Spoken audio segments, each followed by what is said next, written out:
Hi friends, ಇವತ್ತು chicken biryani ಮಾಡೋಣ.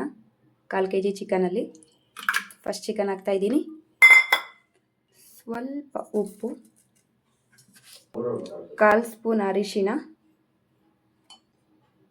1 spoon ಖಾರದ ಪುಡಿ. ಫಸ್ಟು ಇದನ್ನು ನಾನು 2 ಕೂಗಿಸ್ಕೊತೀನಿ. ಏಕೆಂದರೆ ಇದಕ್ಕೆ ಚಿಕನ್ಗೆ ಖಾರ ಉಪ್ಪು ಎಲ್ಲ ನೀಟಾಗಿ ಹತ್ತಿರುತ್ತೆ. ಅದಕ್ಕೆ ಚಿಕನ್ ಬಿರಿಯಾನಿ ಮಾಡೋಕ್ಕೆ ಮಸಾಲೆ ಐಟಮ್: ಟೊಮೊಟೊ, ಬೆಳ್ಳುಳ್ಳಿ, ಈರುಳ್ಳಿ, ಹಸಿಮೆಣಸಿನ್ಕಾಯಿ, ಶುಂಠಿ, ಪಲಾವ್ ಐಟಮ್, ಕೊತ್ತಂಬರಿ, ಪುದೀನ. ಇದನ್ನೆಲ್ಲ ಪ್ಯಾನಲ್ಲಿ ನೀಟಾಗಿ ಹುರ್ಕೊಬೇಕು. ನೀಟಾಗಿ ಹುರ್ಕೊಳೋದ್ರಿಂದ ಗ್ಯಾಸ್ಟ್ರಿಕ್ ಬರೋದಿಲ್ಲ. ಪ್ಯಾನ್ಗೆ 4 ಸ್ಪೂನ್ ಎಣ್ಣೆ, ಹಸಿಮೆಣಸಿನ್ಕಾಯಿ ಚೆನ್ನಾಗಿ ಹುರಿದಿದೆ, ಈರುಳ್ಳಿ, ಬೆಳ್ಳುಳ್ಳಿ, ಶುಂಠಿ, ಟೊಮೊಟೊ.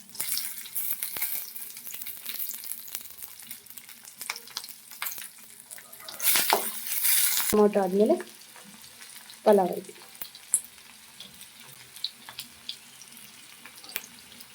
ಇದು ಚೆನ್ನಾಗಿ ರೋಸ್ಟ್ ಆಗಬೇಕು. ನೀಟಾಗಿ ರೋಸ್ಟ್ ಮಾಡ್ಕೊಳ್ಬೇಕು. ಸ್ವಲ್ಪ ಅರಿಶಿನ, ಸ್ವಲ್ಪ ಉಪ್ಪು ಮತ್ತು ಕೊತ್ತಂಬರಿ, ಪುದೀನ ನೀಟಾಗಿ ಮಿಕ್ಸ್ ಮಾಡಿಕೊಂಡು ಬಿಟ್ಟು ಮಿಕ್ಸಿಗೆ ಹಾಕ್ಕೊಂಡು ಪೇಸ್ಟ್ ಮಾಡ್ಕೊಳ್ಳೋದು ಅಷ್ಟೇ. ಜೊತೆಗೆ ಸ್ವಲ್ಪ ಹಸಿ ಕೊಬ್ಬರಿ ಹುರ್ಕೊಳಕ್ಕೆ ಹಾಕೊಂಬಾರ್ದು, ಮಾಮೂಲಿ ನಾರ್ಮಲಾಗಿ ಹುರ್ಕೊಳ್ಳೋದು. ಆಗಲೇ ರುಬ್ಕೊಂಡಿದ್ದಲ್ಲ, ಇದು ಒಗ್ಗರಣೆಗೆ ಹಾಕ್ಕೊಳೋದು ತೋರಿಸ್ತೀನಿ. ಎಣ್ಣೆ, ಪಲಾವ್ ಐಟೆ, ಈರುಳ್ಳಿ, ಟೊಮೊಟೊ. ಈರುಳ್ಳಿ ಟೊಮೊಟೊ ನೀಟಾಗಿ ರೋಸ್ಟ್ ಆಗಿದೆ.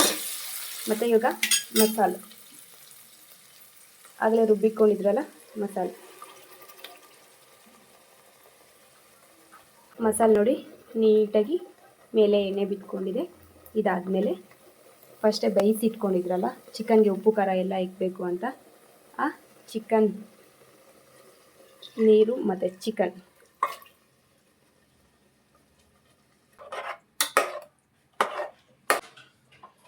ನೀಟಾಗಿ ಕುದೀಲಿ.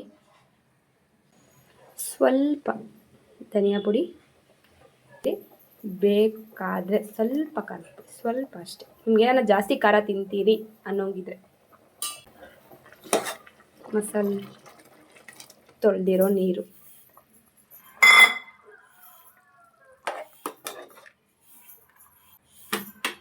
ತುಂಬ ಚೆನ್ನಾಗಿರುತ್ತೆ. ಈ ಥರ ಹುರಿದು ಮಾಡ್ಕೊಳೋದ್ರಿಂದ ಗ್ಯಾಸ್ಟ್ರಿಕ್ ಸಮಸ್ಯೆ ಇರೋದಿಲ್ಲ, ಬೇಗನೆ ಜೀರ್ಣನೂ ಆಗುತ್ತೆ.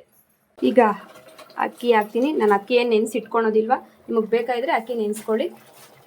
ಅಕ್ಕಿ ಹಾಕಿದ್ಮೇಲೆ ಎಷ್ಟು ಅಕ್ಕಿ ಎತ್ಕೊಂಡಿರ್ತೀರೋ ಅದರ 2ರಷ್ಟು ನೀರು ಹಾಕಬೇಕು.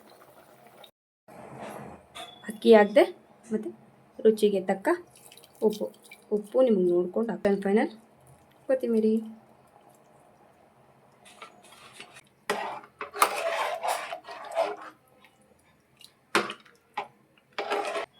ಎರಡು ವಿಸಿಲ್ ಕೂಗಿಸ್ಕೊತೀವಿ. 2 ವಿಸಿಲ್ ಹಾಕ್ಸ್ಮೇಲೆ ಈ ಥರ ಬಂದಿದೆ ಫ್ರೆಂಡ್ಸ್. ನೋಡಿ, ತುಂಬ ಚೆನ್ನಾಗಿ ಬರುತ್ತೆ. ಜಾಸ್ತಿ ಟೇಸ್ಟ್ ಇರುತ್ತೆ. ಮಾಡ್ಕೊಳ್ಳಿ, ತಿನ್ನಿ. ಚೆನ್ನಾಗಿದ್ರೆ ಲೈಕ್, ಶೇರ್, ಸಬ್ಸ್ಕ್ರೈಬ್.